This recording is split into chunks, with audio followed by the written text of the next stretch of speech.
Bonjour à tous et bienvenue sur la chaîne, j'espère que vous allez tous très bien. Donc dans cette vidéo, je vais vous présenter un tarot.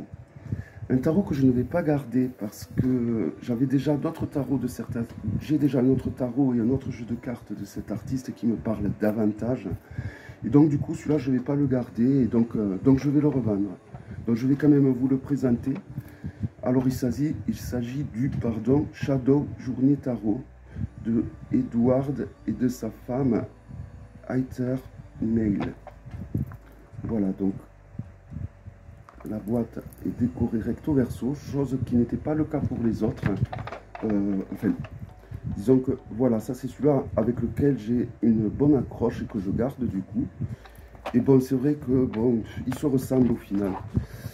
Ils se ressemblent. Celui-là est peut-être moins varié au niveau des illustrations, celui que je garde, mais bon, moi il me plaît, il me parle. Vous voyez, c'est sur les chats noirs évidemment. Donc moi qui suis un féru de chats noirs, ben, j'adore ce jeu. Voilà. Et j'ai le même en version cartomancie. Donc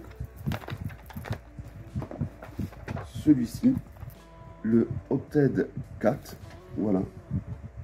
C'est à peu près pareil que celui-là que je viens de vous montrer, sauf que là, c'est des cartes, évidemment, de cartomancie. Voilà, vous voyez.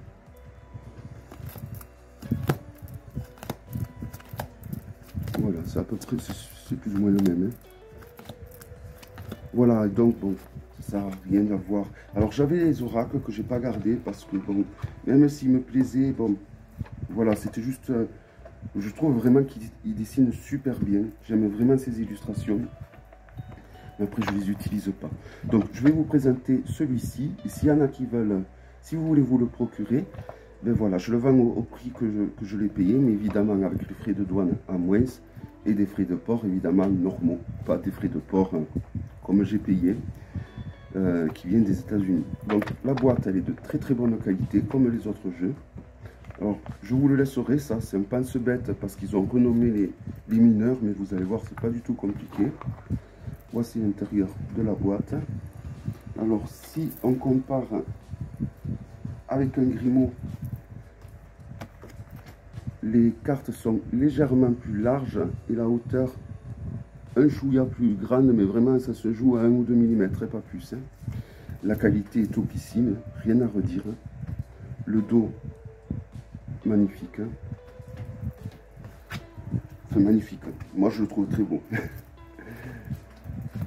Donc, c'est parti pour la présentation. Donc, il y a cette carte de présentation. Voilà, il y a juste ça. Et après, donc, c'est parti pour la présentation. Alors, les majeurs, on va commencer avec les majeurs qui sont mélangés. Donc, ça, c'est le diable.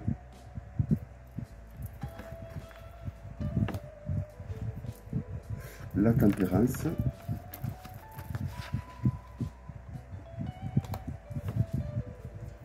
La mort.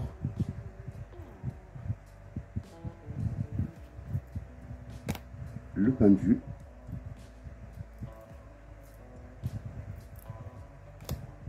La justice.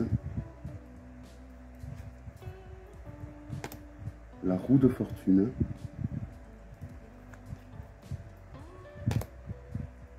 L'ermite.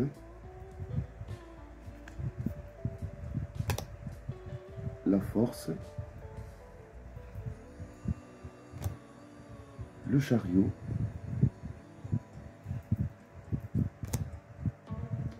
Les amoureux. Le hiérophant. L'empereur.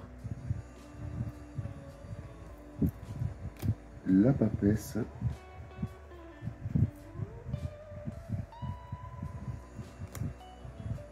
La papesse, j'ai dit non, ce n'est pas la papesse, c'est l'impératrice. Parce que je regardais la carte à venir qui est la papesse. Le magicien. Le fou. Je trouve que ce jeu, voilà, il a un coup de pinceau vraiment fantastique. Les couleurs sont fantastiques aussi. Vraiment, c'est... Voilà, je trouve que cet artiste a un coup de pinceau incroyable. la lune. Mais voilà, après c'est vrai que ces jeux au final ils se ressemblent vachement les uns des autres. Donc c'est pour ça que bon, ça sert à rien de les avoir tous comme j'étais parti pour avoir. C'est même limite débile quoi, parce qu'ils se ressemblent vraiment tous. Donc enfin, moi je trouve, hein, alors après c'est personnel évidemment, toujours pareil. Hein. Et on finit donc avec celle-ci qui est le monde. Donc il y a un côté japonais je trouve. Hein. Voilà donc pour les arcanes majeurs. Donc on passe avec les mineurs, avec les candles. Donc les candles c'est les bougies et ça correspond au bâton tout simplement. Le 2, le 3, vous avez le numéro en bas et le nom en bas. Le numéro en haut et le nom en bas, je vais y arriver. Le 5. Le 6, le 7, le 8, le 9, le 10, et là on passe au personnage de cour avec le page, le cavalier, la reine, et le roi. Le roi, donc, où on voit juste la bougie, il n'y a pas de personnage, en fait. Ma foi, pourquoi pas. Voilà. C'est vraiment de très belles illustrations, quand même. Là, on passe aux cloaques. Alors, les cloaques, ça correspond au manteau, qui correspond aux épées. Donc, c'est bien trouvé aussi parce que la série des manteaux est la série la plus, on va dire, la plus glauque, la plus dure. Et on retrouve un peu le symbolisme des épées hein, sur les illustrations. Donc, même si le nom a été changé, on reconnaît quand même. Hein. On reconnaît, c'est un jeu qui suit le rider. On reconnaît assez facilement d'ailleurs à quelle famille d'arcanes mineurs appartient la carte, hein, je trouve. Enfin, du moins, moi, j'arrive facilement assez bien à le reconnaître. Après, voilà, comme je vous ai dit, j'ai fait un petit pense-bête où je fais la correspondance donc avec les arcanes mineurs. Je vous le laisserai avec le jeu. Le 10. Et on passe au personnage de cour avec le valet, le cavalier, la reine et le roi. Voilà.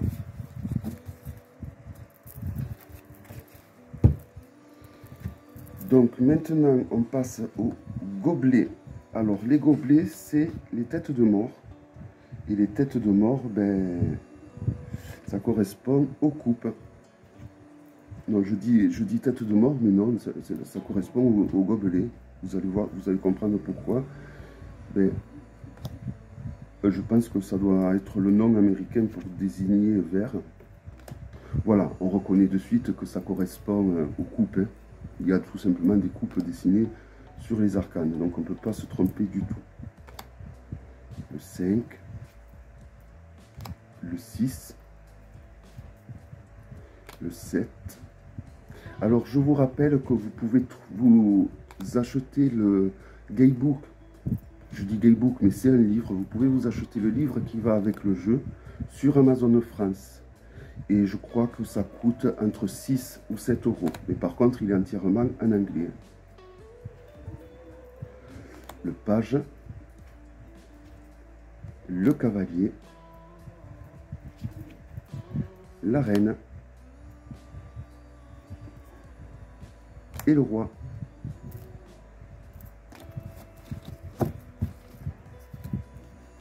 Et donc là, on passe au bones. Donc avec l'as de bones. Donc le bones correspond aux os, c'est-à-dire aux deniers. Donc là aussi, c'est assez simple, je trouvais, là, de faire de suite la liaison hein, entre...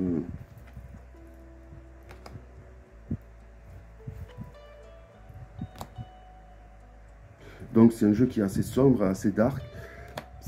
Pas effrayant pour autant, je trouve. Hein. Je trouve pas que... C'est pas parce qu'il est dark qu'il est forcément effrayant.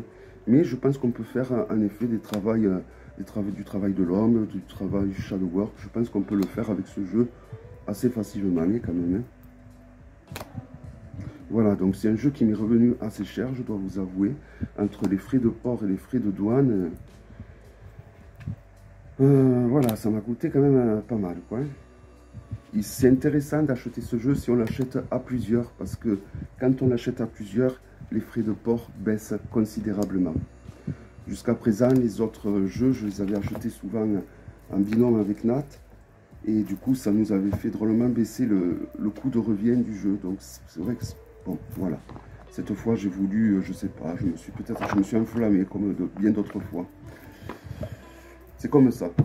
Bon, toujours est-il, alors, je mets la petite pincelette de correspondance que je m'étais fait.